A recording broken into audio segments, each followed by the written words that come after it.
부모가 돌아가실 때 없는 분들은 그냥 돌아가시지만 집이라도 한 채 있다 하시는 분들은 자녀들한테 조금씩 주기를 원하세요. 왜요? 그 부모가 자식을 사랑하니까.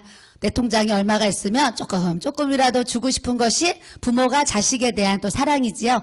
그와 같이 하나님도 하나님이 우리를 사랑하셔서 먼저 이 땅에서 우리가 믿음의 부요를 갖기 원하는 것이 하나님의 뜻인 줄 믿습니다. 다음은 하나님의 나라의 유업을 우리에게 주시려고 우리가 이 땅에서 주를 위해 행한 모든 것에 대해서 우리가 하나님 나라에 가면 믿음의 상속자로서 우리의 모든 행한 것의 보상을 우리 주님이 또 해주시는 줄로 믿습니다. 2장 1절에 대하면은요. 내 형제들아 영광의 주 곧 우리 주 예수 그리스도에 대한 믿음을 너희가 가졌으니 사람을 차별하여 대하지 말라 그러세요. 우리 안에는 다 예수 그리스도를 믿는 믿음이 이렇게 있습니다.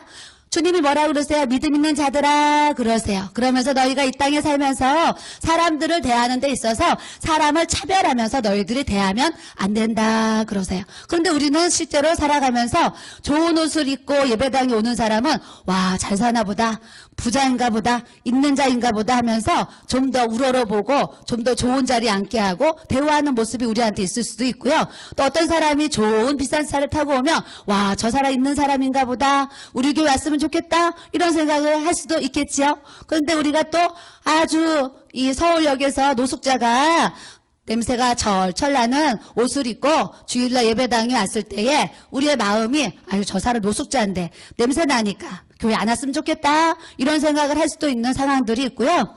또 없다고 우리가 우리 안에 저 사람을 무시하고 저 사람을 판단하고 그런 모습이 우리 안에 사실 하나님 앞에 그렇게 더럽고 추한 마음들이 얼마든지 사실은 우리 안에 있을 수가 있습니다. 저도 오늘 이 말씀을 대하면서 예전에 우리 지하성전에서 예배를 드렸어요. 예배를 드리는데 하루는 길 가는 사람이 예배당에 예배를 드리러 왔습니다. 실제적으로 그분이 예배를 드리러 왔기보다는 예배가 끝나고 저 좀 도와주세요 해가지고 몇천 원 받으려고 예배당 오신 분이었어요. 근데 그분이요, 머리서부터 발끝까지 새카만 거예요.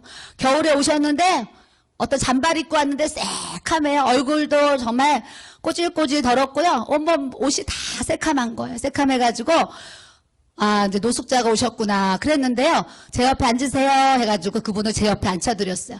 예배가 끝날 때까지 이 코가요, 정말 얼마나 지독한 그 냄새가 나는지, 목욕을 언제 했는지, 옷을 언제 빨았는지 알 수 없을 정도로 예배 시간에 냄새가 지독하게 났습니다. 예배가 지독하게 났는데 그때도 제 안에 그래도 주님의 사랑이 조금 있었나 봐요. 냄새나는 그분을 예배를 드리는데 저는요, 이런 마음이 들었어요. 그때 당시에, 지금은 제 마음이 어떨지 저도 모르지만 그때 당시에 제 마음이요, 하나님, 이 노숙자가 우리 교회 문을 지나가다가 하나님 우리 교회에 내려올 수 있는 마음을 하나님이 주셔서 이 주일 11시 예배에 이분이 참석할 수 있도록 하나님 인도해 주셔서 하나님 너무나 감사합니다. 제가 고백했어요. 그리고 성경책을 펴가지고 같이 찬송가 부르고 같이 말씀 읽으면서 예배를 1시간 이렇게 드렸어요. 드리고 났더니 그분이 가시면서 몇천 원만 도와주세요 그러세요. 그래서 제가 몇천 원을 손에다가 이렇게 쥐어드렸어요. 그래서 그분이 감사합니다 하고 가셨습니다. 가셨는데 그 후에 우리 교회 여자 집사님 한 분이 그때 당시에 좀 깐깐하신 집사님이 있어요. 나름대로 깔끔하신 집사님이 있었어요. 그때 그분이 저한테 항의를 하셨어요. 항의. 사모님은 그런 사람이 성전문에 들어오려고 하면 못 들어오게 막아야지 어떻게 그 사람을 들어오게 해가지고 이 예배 시간에 전 성도가 그 냄새 때문에 예배를 못 드리도록 이렇게 방해를 받게 하느냐. 그러면서 그분이 저를 또 야단을 치시는 거예요. 그래서 지금은 우리 교회 성도들이 나를 야단을 다 안 쳐서 얼마나 내가 또 복을 받았던 자인지 하나님 앞에 또 감사를 드려요. 그때는 그렇게 깐깐한 집사님 한 분 계셔가지고 이제 저를 혼을 내는 거예요. 그런 사람을 예배당에 드렸다고. 그래서 제가 그래요 집사님 그러면서 넘어갔어요.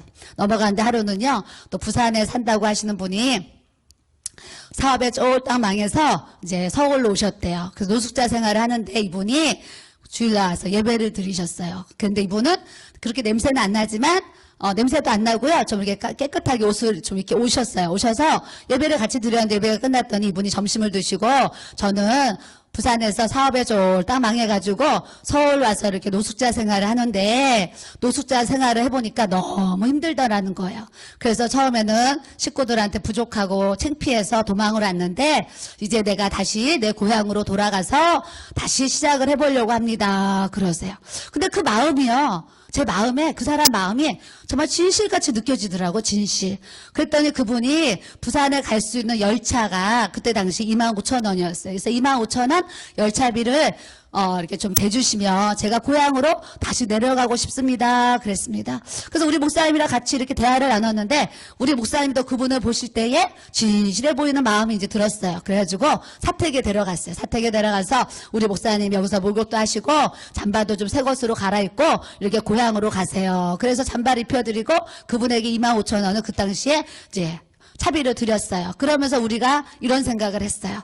이 사람이 정말 우리를 이용하는 사람이면 다음에 또 나타날 것이고 정말 이 사람이 진실한 마음이면 다시는 안 나타날 것이다 생각을 했어요. 근데 그때 이후로 벌써 오랜 세월이 지났는데도 그분이 다시 우리를 찾아오지 않는 거 보니까 저는 지금도 그분이 그냥 진실한 마음으로 그렇게 고백하지 않았을까 이런 생각을 제가 또 해보게 되었습니다. 우리가 하나님의 믿음이 예수 그리스도를 믿음이 그 사랑이 우리 안에 있으므로 우리가 절대 신앙생활하면서 사랑과 사람을 차별하는 이 어리석은 모습을 우리가 갖지 않아야 될 줄로 믿습니다. 2절에 만일 너희가 해당의 금가락지를 끼고 아름다운 옷을 입은 사람이 들어오고 남루한 옷을 입은 가난한 사람이 들어올 때에 자 우리들 보세요. 주일날 뒤에서 안내를 서는데 어떤 사람은 귀걸이 막 목걸이 보석을 반짝반짝하면서 명품 옷을 입고 우리 교회 등록할 것처럼 쫙 들어오는 거예요. 근데 어떤 사람은 팔에다가 막 기부스를 하고 쩔뚝쩔뚝하면서 목발을 짚고 노숙자 옷을 입고 이렇게 들어와요. 그러면 우리의 시선이 더 좋은 사람한테 관심이 가서 여기 좋은 자리에 앉으세요. 이렇게 할 수 있는 모습이 성경적으로 우리에게도 있어요. 남다운 옷을 입은 사람은 서서 예배 드리든지 앉아서 예배 드리든지 기둥 뒤에 앉아서 예배를 드리든지 당신 마음대로 하십시오. 이런 마음으로 우리가 그들을 대할 수 있다라는 비유의 말씀을 우리에게 이렇게 주십니다. 그래서 오늘 말씀을 통해서 나는 그러지 말아야지 이런 마음을 가져야 될 줄로 믿습니다. 따라하겠습니다. 나는 그러지 말아야지. 3절에 너희가 아름다운 옷을 입은 자를 눈여겨보고 말하되 여기 좋은 자리에 앉으소서 가난한 자를 말하되 너는 서 있든지 앉아 있든지 맘대로 해라 이렇게 얘기한다는 거예요. 그러면서 너희끼리 서로 차별하고 악한 생각으로 판단하는 자가 되는 것이 아니냐. 5절에 내 사랑하는 형제들아 들을지어다 하나님이 세상에서 가난한 자들을 택하사 믿음에 부요하게 하시고 자기를 사랑하는 자들에게 약속하신 나라를 상속으로 받게 하지 아니하겠느냐 그러세요. 고린도전서 1장 26절 말씀 형제들아 너희를 부르심을 보라 육체를 따라 지혜로운 자가 많지 아니하고 능한 자가 많지 아니하고 문벌 좋은 자가 많지 아니하도다. 그러나 하나님께서 세상에 미련한 것들을 택하사 지혜 있는 자들을 부끄럽게 하려 하시고 세상에 약한 것들을 택하사 강한 것들을 부끄럽게 하려 하시며 하나님께서 세상에 천한 것들과 멸시받는 것들과 없는 것들을 택하사 있는 것들을 폐하려 하시나니. 아멘이십니까? 아멘. 우리가 하나님 앞에요. 하나님의 사원 모집 광고는 이 세상 회장과 사장님들을 구하는 사원 모집 광고랑 다르다 그랬어요. 하나님은 세상에 미련한 자를 택한다. 세상에 약한 사람들을 찾는다. 또 천한 자, 멸시받는 자, 없는 자들을 하나님은 택해서 이렇게 우리를 뽑아주셨어요. 자, 나는 참 미련하다. 손 들어보세요. 참 나는 미련한 것 같다. 네, 나는 약해요. 너무 허약해서 몸살도 감기도 자주 걸려요. 약해요. 또 나는요 세상적으로 말하면 천한 것 같아요. 천해요. 나는 천해요. 네. 또 멸시받는 것 같아요. 사람들이 나를요 없다고 배우지 못했다고 너무 무시하고 멸시해요. 이런 분들이 있어요. 또 없는 자. 나같이 없는 사람 이 세상에 없을 거예요. 이렇게 없다고 고백할 수 있는 분들이 있어요. 있는데 하나님이 손을 번쩍번쩍 들어요. 하나님이 우리를 그러셔서 택하신 줄로 믿습니다. 그러니 얼마나 감사해요. 하나님의 대학 4년제 스카이 나온 사람, 해외 유학 받은 사람은 더 좋고 ROTC 출신 더 좋고 돈 많으면 더 좋고 키 크고 얼굴 잘생기고 예쁜 사람 더 좋고 이러셨으면 이 자리에 있을 사람이 제가 볼 때 한 명 빼고 없을 것 같아요. 오늘 멋있는 사람이 와서 앉아있네요. 한 명 빼고 없는 것 같아요. 그래서 하나님이 우리를 택하셨으므로 우리가 늘 하나님 앞에 감사를 드리며 살아야 될 줄로 믿습니다. 누가복음 12장 21절 자기를 위하여 재물을 쌓아두고 하나님께 대하여 부여하지 못한 자가 이와 같으니라 그러셨어요.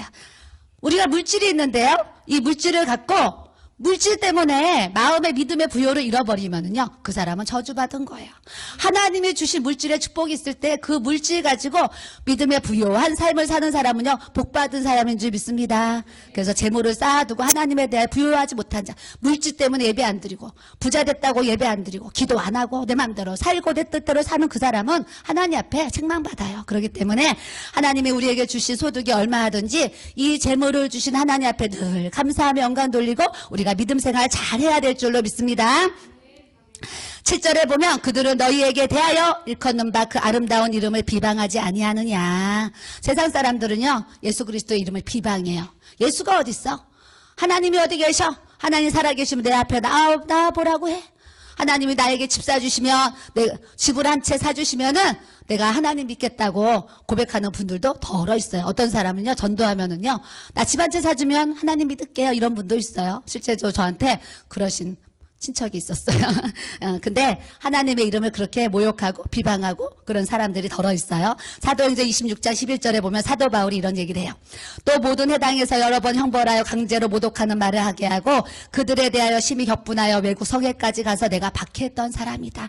내가 하나님을 만나기 전에, 예수를 믿기 전에는 내가 하나님을 몰라서, 예수님을 몰라서 예수님을 믿는 사람들을 고문하고 핍박하고 감옥에 가두고 나는 그렇게 악독한 사람이었다. 근데 하나님이 나를 변화시키셔서 이제는 하나님의 복음을 전하는 전도자로 하나님이 나를 세우셨다. 이런 고백을 하게 하셨습니다. 그러니까 현재 내 남편이 예수를 안 믿어서 나를 핍박하고 예수 믿는 나를 용서하지 않고 예수 믿는 나를 괴롭힌다 할지라도 때가 돼서 그 사람은 하나님이 붙잡으시면 내 남편이 나를 핍박하는 저 아저씨가 예수 믿고 바울과 같이 변화되면 복음 전도자로 쓰게 하실 걸 기대하면서 우리가 믿음의 선도주자로서 앞에 나가야 될 줄로 믿습니다.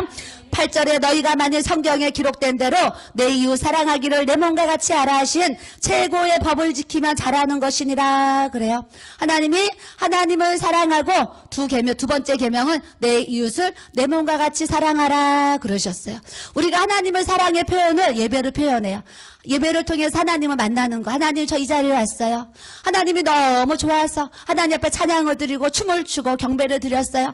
하나님 오늘 말씀이 나의 옥토밭에 떨어져서 30배, 60배, 100배, 1000배로서 하나님 그 믿음의 결실, 좋은 결실을 하나님 맺어드리기 원해요. 하면서 그런 사모하는 마음으로 우리 같이 영과 진리로 주님 앞에 이렇게 예배를 드리는 것이 하나님을 사랑하는 믿음의 표현인 줄로 믿습니다. 두 번째, 내 이웃을 내 몸과 같이 사랑하라 그러세요. 하나님의 사랑을 어떻게 표현해요? 내가 내 이웃을, 영혼들을 사랑하고 저 영혼을 위해서 기도하고 저 영혼을 위해서 전도하고 저 영혼을 위해서 내 생명을 줄 수 있으면 하나님 보실 때 그것이 하나님 보실 때 이웃사랑인 줄로 믿습니다. 그래서 하나님을 사랑하고 이웃을 내 몸처럼 사랑하는 이 믿음 생활을 우리가 주님 앞에 해나가야 될 줄로 믿습니다. 제가 이번에 강주 안디옥교회 집회를 갔습니다. 집회를 갔더니요, 거기에 60대신 권사님이 계세요. 오래되신 것 같아요. 근데 이분이, 저는 집에서도 아침밥을 잘 안 먹잖아요. 안 먹는데 그 교회에 오시는 강사님만 계시면 항상 새벽 예배를 마치면 강사님을 자기 집에 모셔다가 아침 식사를 꼭 대접을 하시는 은사가 있는 분이에요. 그래서 이분이 새벽 예배를 끝났는데 문 앞에서 저를 기다리시는 거예요. 자기 집에 가서 식사하시라고. 그래서 저는 집에서도 아침을 잘 안 먹는데요. 그랬어요. 새벽 예배 5시에 가지고 한 6시 반에 끝났는데 그 시간에 뭐 밥을 먹고 싶겠어요. 그래서 제가 안 먹고 싶은데요. 그랬더니 안 된다는 거예요. 다 준비하고 차려놨다는 거예요. 그래서 그래, 이럴 때 내 맘대로 하면 안 되지. 그러고서 제가 이제 갔습니다. 그 집에 갔더니 한정식을 차려놓으셨어요. 그런데 하나하나가 얼마나 맛있는지 요리 솜씨가 진짜 이거인 거야. 그래서 내가 너무 맛있어가지고 이 아침에 이렇게 맛있게 식사를 하는 적은 정말 처음인 것 같습니다. 권사님 어쩌면 이렇게 요리를 잘하세요. 제가 먹는데 제가 누가 생각이 나겠어요? 우리 목사님이 생각이 나는 거예요.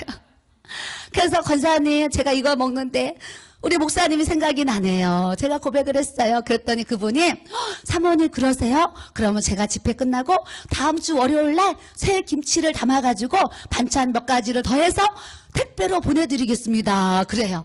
그래서 그 자리에서 핸드폰을 치시더니 나중에 문자가 왔어요. 주소 보내주세요. 그래요. 그래서 제가 주소를 보내드렸어요. 그때 월요일날 맛있는 김치랑 음식을 몇 가지 해서 택배로 보내주신다고 약속을 했는데 먹어보지 않으면 누가 알려 그래요. 너무 맛있게 하세요.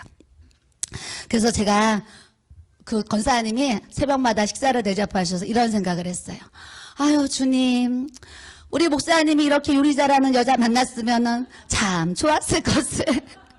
이렇게 나같이 요리 못하는 여자를 만나가지고 평생 이렇게 이런 음식 한번 제대로 못 먹어보고 막 이런 생각을 했어요. 근데 얼마나 감사해요. 목사님이 안양 집회를 갔는데 그 교회에서 막 은혜를 받고 해가지고요. 최고 좋은 음식을 많이 사주셨대요.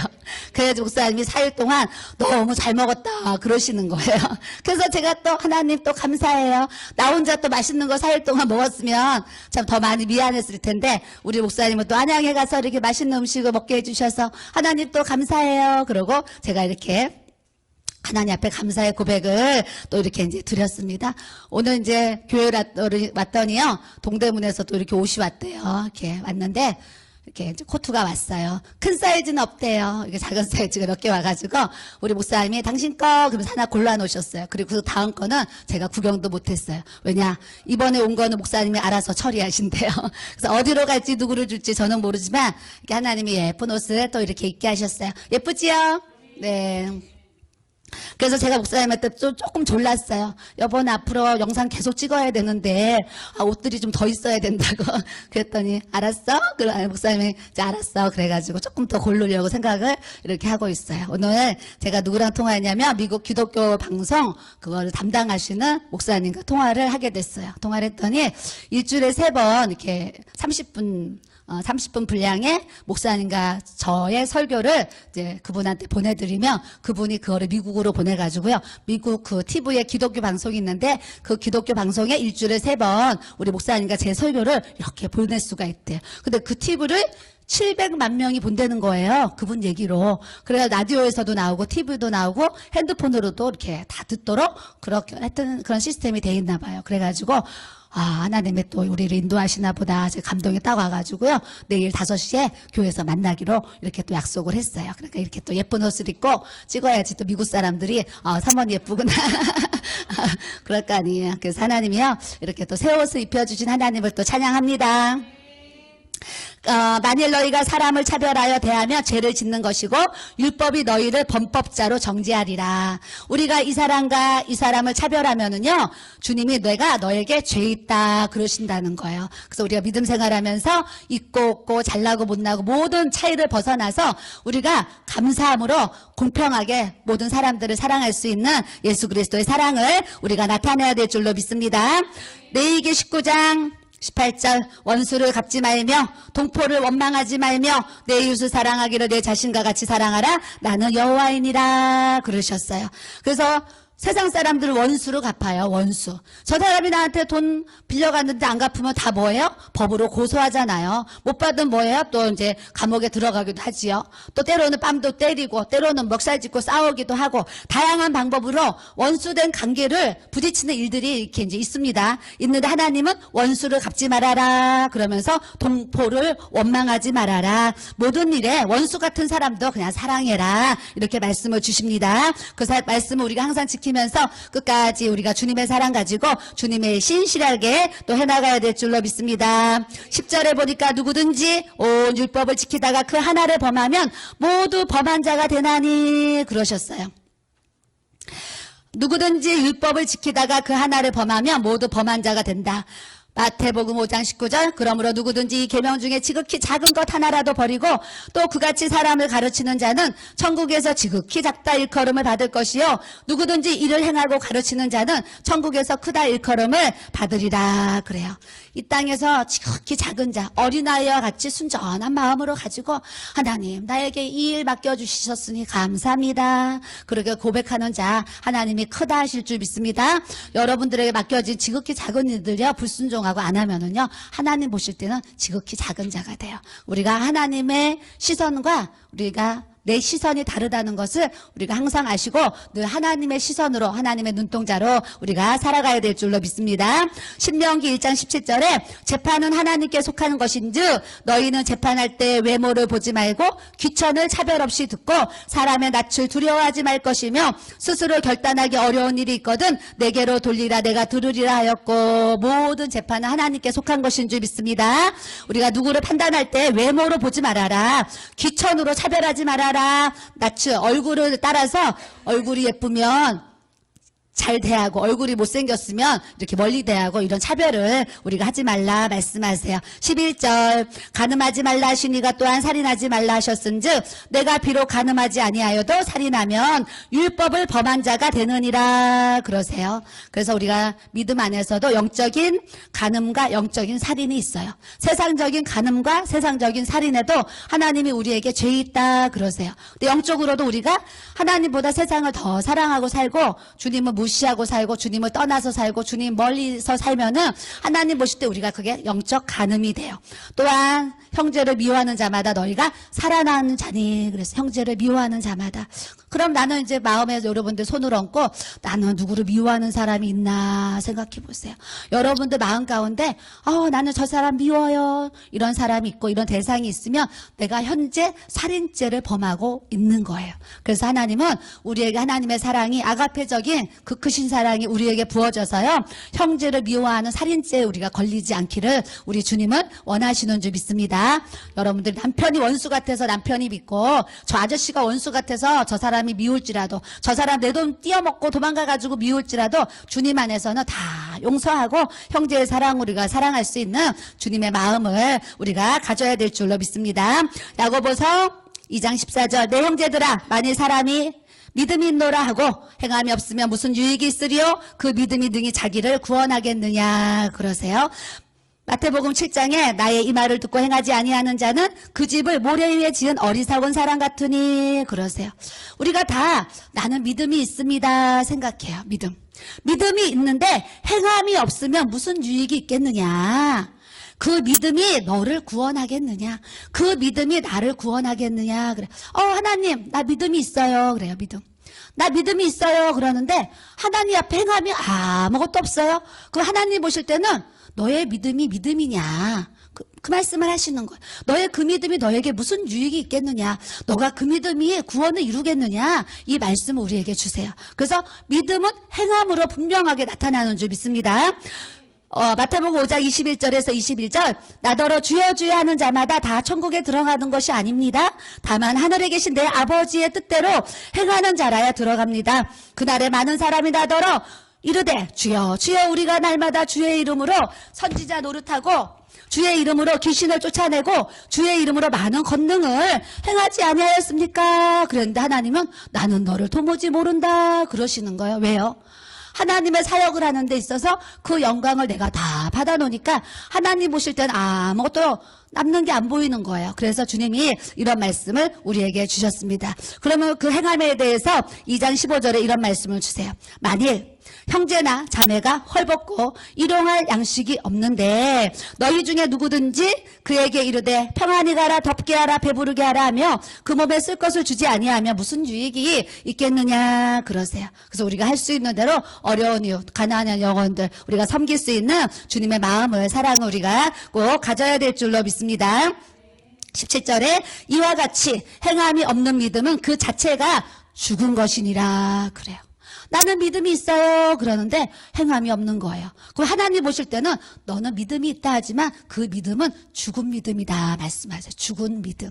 그러니 얼마나 우리가 두려워요. 내가 믿음을 갖고 있는데 하나님 보실 때 너 믿음은 죽은 믿음이다 그러시면 우리가 얼마나 주님 앞에 두렵고 떨리고 그렇죠? 그런데 주님이 뭐라고 그러시냐면 그 행함을 너희들의 삶으로 나타내야 된다. 이 말씀을 우리에게 하십니다. 갈라디아서 5장 6절 그리스도 예수 안에서는 할례나 무할례나 효력이 없으되 사랑으로서 역사하는 믿음뿐이니라. 믿음이 있는 사람은 분명히 그 사람을 통해서 주님의 사랑이 증거되는 줄 믿습니다. 예수 안 믿는 사람을 보면 떡을 사주고 떡을 사서 또 주기도 하고 빵을 사서 주기도 하고 커피를 사주기도 하고 음식을 사주면서 무엇을 해요? 전도를 해요. 아까 얘기하신 권사님 제가 존경하는 마음이 생기더라고요. 강사과도 그렇게 잘 대접하지만 교회 성도들을 그렇게 잘 대접을 하시는데 이분은 자기 집에서 김치고 뭐고 반찬을 붕성하게 해가지고요. 교회 연약한 자, 내가 도와줘야 될 영혼, 또 거기 교회는 엄청 성도들이 이제 몇천 명이니까 많잖아요. 많다 보니까 이분이 이렇게 눈을 어디다 둬요? 가난한 영혼들에게 눈을 두고 집에서 음식을요 이렇게 해가지고 늘 내가 어느 집에 음식을 해서 줄까 생각하면서 늘 음식으로 사랑을 베푸는 거예요. 그러니까 많은 성도님들이 그 권사님을 너무나 좋아하시더라고요. 왜요? 그분이 그 안에 있는 예수 그리스도의 믿음을 자기가 주신 달란트, 요리 잘하는 걸로 하나님 앞에 풍성하게 해서 이렇게 나눠주면서 주님의 사랑을 베푸시는 거예요. 그래서 이분이 직업이 뭐냐면은 피부 마사지를 하시더라고요. 피부 마사지를 하시는데 혼자 사시는데요. 우리 사모님한테 얘기를 잠깐 들었더니 사모님 피부 마사지 해가지고 혼자 사시는데 한 달에 교회에 헌금을 200만 원을 드립니다. 그래요. 나머지 물질은요 다 음식해서 성도들 나눠주고 전도하는 데 씁니다. 그래요. 그리고 또 한 끼 식사를 밖에서 대접하겠다 그래서 횟집을 갔습니다. 한 사람 앞에 4만 원이래요. 횟집이. 그래서 8명이 가가지고 식사를 이렇게 하니까 4, 8이 32만 원을 음식을 먹는데요. 4만 원에 비해서는 너무 이렇게 아닌 음식이 나왔어요. 아닌 음식이 나와서 예수님의 마음이 아니면 무슨 4만 원짜리가 이래 그러면서 욕할 수도 있고 흉볼 수도 있는 상황인데 이 대접하는 권사님이요. 그 사장의 마음을 얼마나 녹여놨는지 이번 주 주일부터 교회를 나오시기로 하셨대요. 그분이 예수를 안 믿어가지고. 그래도 식사를 대접하니까 목사님과 모든 8명이 이제 거기 참석하신 분들이 음식이 맛이 없고 부족해도 아무 말을 못하는 거예요. 왜요? 이 사람이 지금 예수 믿겠다고 주일부터 교회를 나온다고 하는데 30만 원 아니라 300만 원을 내더라도 그 자리에서 맛없다고 할 수 있는 그 누구가 그 자리에 있겠어요? 그 안에 예수님이 있으니까 32만 원을 밥값을 내도 아무 소리 못하고 잘 먹었습니다. 이번 주 주일날 교회 꼭 오세요. 이렇게 인사를 하면서 나오는 모습도 이렇게 있어. 주님의 말씀이 그분에게 임하고 우리에게 임해서 그런 사랑을 우리가 또 나타내는 줄로 믿습니다. 19절에 내가 하나님은 한 분이신 줄 믿느냐 잘하는도다. 귀신들도 믿고 떠느니라. 하나님의 말씀 앞에서 예수 그리스도의 권세 앞에서는 모든 귀신들이 다 벌벌벌 떨고 도망가는 줄 믿습니다. 야고보서 2장 22절에 내가 보거니와 믿음이 그의 행함과 함께 일하고 행함으로 믿음이 온전하게 되었느니라. 그래요. 너가 믿음이 있다고 하느냐? 그럼 믿음의 행위를 보이라는 거예요. 내가 너의 행위를 봐야지 너가 믿음이 있는지 믿음이 없는지 알 수 있다. 이 얘기를 우리에게 주십니다. 히브리서 11장 17절 아브라함은 시험을 받을 때에 따라하겠습니다. 믿음으로 이삭을 드렸으니 아브라함이요 이삭을요 100세 난 아들을 하나님이 모리아산에 가서 바치라고 할 때요 그냥 바칠 수 있어요? 아니요. 그 안에 믿음이 있었기 때문에 그 믿음으로 이삭을 제물로 바칠 수 있는 권세를 은혜를 그분에게 주신 줄 믿습니다. 그와 같이 이삭을 드리는 그 행함을 보고 아브라함 너 정말 믿음이 있구나. 그래서 하나님께서 여호와 이레에 준비된 양을 준비하시고 이삭을 죽이지 아니하시고 살리시는 그 축복을 아브라함에게 베푸신 줄로 믿습니다. 창세기 15장 16절에 아브라함이 여호와를 믿으니 여호와께서 이를 그의 의로 여기시고 아브라함의 그 믿음의 행위를 보시고 너 의롭다 칭하신 거예요. 우리도 믿음의 행위를 행동을 해야지 그 행동을 보시고 너 믿음이 의롭다 하나님께서 말씀하시는 줄 믿습니다. 야고보서 2장 25절 또 이와 같이 기생 라합이 사자들을 접대하여 다른 길로 나가게 할 때에 행함으로 의롭다 하심을 받은 것이 아니냐. 기생 라합이 하나님을 믿는 믿음이 있는데 그 믿음을 어떻게 표현했냐면 정탐꾼 2명이 자기 집에 들어왔을 때 지붕에다 숨겨주고서 정탐꾼을 살려준 일이 있습니다. 하나님 보실 때 기생 라합의 믿음이 너는 그것이 믿음이다. 그것이 의다. 이렇게 칭찬하신 줄로 믿습니다. 히브리서 11장 31절 믿음으로 기생 라합은 정탐꾼을 평안히 영접하였으므로 순종하지 아니한 자와 멸망하지 아니하였도다. 그러셨어요. 하물며 기생 라합도 하나님을 알게 되니까 나를 통해서 내가 구원을 받고 하나님 나를 통해서 내 사랑하는 가족들을 구원시켜 주세요. 하나님 앞에 기도하니까요. 하나님이 정탐꾼 2명을 그 집에다가 보내주셔가지고 구원을 이룰 수 있는 하나님의 역사를 라합에게 베푸신 줄로 믿습니다. 오늘 말씀을 통해서 우리가 따라하겠습니다. 믿음은 행함과 동등하다. 믿음은 행함으로 그만큼 나타나. 믿음이 크면 행함도 그렇게 크게 나타날 것이고 믿음이 작으면 여러분의 행함도 작게 나타나는 것을 우리가 알아야 될 줄로 믿습니다. 22절에 내가 보거니와 믿음은 그의 행함과 함께 일하고 행함으로 믿음이 온전하게 되었느니라. 그래서 행함 때문에 믿음이 온전해지는 거예요. 근데 사람들은 행하지는 않고 나는 믿음 충만하다. 나는 성령 충만하다. 나 하나님의 영을 충만하다. 이런다는 거예요. 근데 하나님이 그거는 의로 여길 수가 없다. 이 말씀을 우리에게 분명히 하셨습니다. 우리 마지막 26절 읽겠습니다. 영혼 없는 몸이 죽은 것 같이 행함이 없는 믿음은 죽은 것이니라. 같이 읽겠습니다. 26절 시작. 영혼 없는 몸이 죽은 것 같이 행함이 없는 믿음은 죽은 것이니라. 외우세요. 영혼 없는 몸이 죽은 것 같이 행함이 없는 믿음은 죽은 것입니다. 예, 옆 사람 보세요. 옆 사람 보시고 행함이 없는 믿음은 죽은 것이래요. 네, 옆 사람에게 행함이 없는 믿음은요, 죽은 믿음이래요. 그러니까 우리는 하나님을 사랑하는 그 표현을 이웃을 사랑하고 교회를 사랑하고 지체들을 사랑하고 기도하면서 전도하는 이 믿음의 행위를 통해서 하나님 앞에 그 믿음을 우리가 의로 드리는 이 복 있는 삶을 우리가 살아가야 될 줄로 믿습니다.